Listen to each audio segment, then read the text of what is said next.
দেখুন, সুপ্রিম নির্দেশে এসআইআর এর একেবারে শেষ লগ্নে ঝাড়াই বাছাই পর্বের দায়িত্বে রয়েছে জেলা এবং দায়রা আদালতের বিচারকরা। আর ঠিক সেই সময়তেই একটা উড়ো বোমাতঙ্ক, একটা উড়ো হুমকি চিঠি বা মেইল চলে এলো দিকে দিকে বিভিন্ন আদালতে। এর নেপথ্যে কারা, কে উদ্দেশ্য, এই সমস্ত কিছু নিয়ে বিস্ফোরক মন্তব্য শুভেন্দু অধিকারের। এখানেই শেষ নয়, তিনি এনআইএ তদন্তেরও দাবি করছেন এই ঘটনায়। দ্বিতীয় পন্থা নিয়েছে জামাতিরা এই বোমাতঙ্কের জন্য। বঙ্গে শেষ লগ্নে এসআইআর, সুপ্রিম নির্দেশে নথি যাচাইয়ের দায়িত্ব পালন করছেন বিচারকেরা। স্বচ্ছ ভোটার তালিকা তৈরির গুরুদায়িত্ব তাঁদের ঘাড়ে। তাই কি বিচারকদের ভয় দেখানোর চেষ্টা? বাংলাদেশি অবৈধ মুসলিম অনুপ্রবেশকারীদের নাম ঝাড়াই বাছাই করার দায়িত্ব জুডিশিয়াল অফিসারদের দেওয়ার পরে দ্বিতীয় পন্থা নিয়েছে জামাতিরা। বাংলা জুড়ে একের পর এক আদালতে হুমকি ইমেল, কোর্ট উড়িয়ে দেওয়ার হুমকি।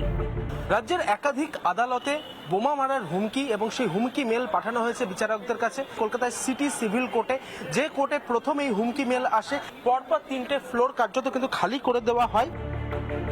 কারা ভয় দেখাচ্ছে, কারা টার্গেট করছে আদালতকে?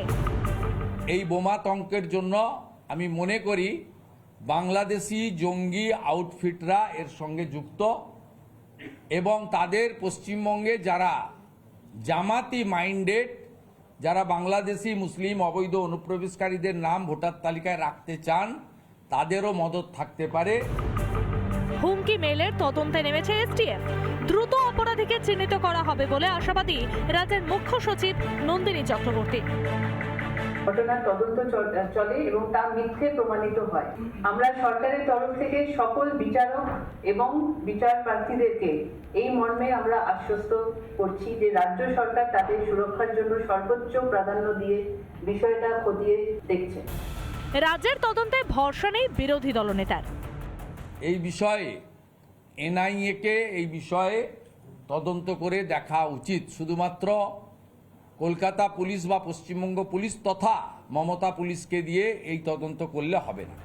বাংলা সহ 11টি রাজ্য ও কেন্দ্রশাসিত অঞ্চলে এসআইআর হয়েছে। একমাত্র বাংলাতেই বারবার বাধার মুখে পড়েছে ভোটার তালিকার নিবিড় সংশোধন। কখনো হুমকি, চোখ রাঙানি।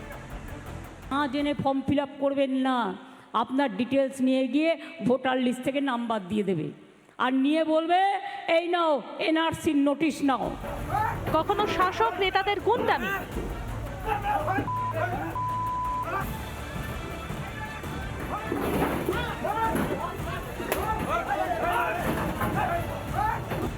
তারপরও এসআইআর রক্ষা সম্ভব হয়নি। ভোটার তালিকা থেকে বাদ পড়েছে বাংলাদেশি অনুপ্রবেশকারীরা। সেই ঝাড়াই বাছাই রুখতেই কি এবার মারণ কামড়? রিপাবলিক বাংলা।